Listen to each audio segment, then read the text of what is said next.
राहुल गांधींविरोधातील वक्तव्याप्रकरणी काँग्रेस आणि भीमशक्ती संघटना आक्रमक. चेंबूरमध्ये संजय गायकवाड यांच्या विरोधात जोडे मारो आंदोलन. अंतरवालीत मराठा विरुद्ध ओबीसी संघर्षाची शक्यता. अंतरवाली सराटीत ओबीसी समाजाचं उपोषण. ओबीसी आरक्षणातील घुसखोरी थांबवण्याची मागणी. 2019 साली विधानसभेच्या उमेदवारीसाठी पैशांची मागणी. उमेदवारी देताना पैशांची मागणी केल्याचा रमेश बोरणार यांचा उद्धव ठाकरेंवर गंभीर आरोप.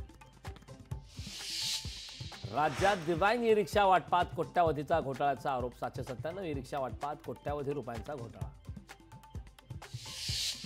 बांगलादेशी क्रिकेट टीमच्या भारत दौऱ्याला आदित्य ठाकरेंचा विरोध. हिंदूंवर अत्याचार होत असताना बांगलादेशी क्रिकेट टीमला पायघड्या. आदित्य ठाकरेंचा भाजपवर हल्ला. सांगलीत विसर्जन मिरवणुकांदरम्यान नियमांचं उल्लंघन. लेझर लाईटचा वापरासह आवाजाच्या मर्यादेचं उल्लंघन. गणपती मंडळाकडून बंदी असतानाही लेझर लाईटचा वापर. राहुल गांधींबाबतच्या वक्तव्यावरून अमरावतीत काँग्रेस आक्रमक. अमरावतीत अनिल बोंडेंच्या घरासमोर काँग्रेसचं निषेध आंदोलन. मुंबईत 29 सप्टेंबरला राज्य कृषी पुरस्कार वितरण सोहळा. कृषी मंत्री धनंजय मुंडेंकडून राज्यपाल राधाकृष्णन यांना निमंत्रण. राज्यपालांच्या हस्ते कृषी पुरस्काराचं होणार वितरण. मनसे नेते अमित ठाकरे रविवारी पंढरपूर दौऱ्यावर. विधानसभेच्या पार्श्वभूमीवर दौऱ्याला महत्त्व. मनसेचे दिलीप बापू धोत्रे यांना पंढरपूरमधून उमेदवारी जाहीर. शरद पवारांची सोमवारी चिपळूणमध्ये होणार सभा. संभाव्य उमेदवार प्रशांत यादव यांच्यासाठी सभेचं नियोजन. पक्ष निरीक्षक बबन कनावजे यांची माहिती.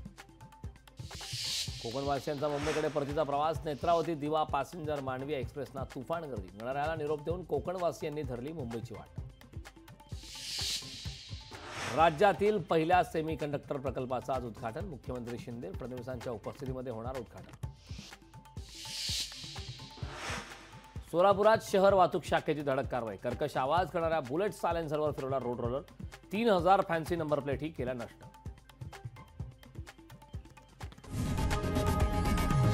लोकशाही मराठी ऐका, पहा, जागरूक रहा.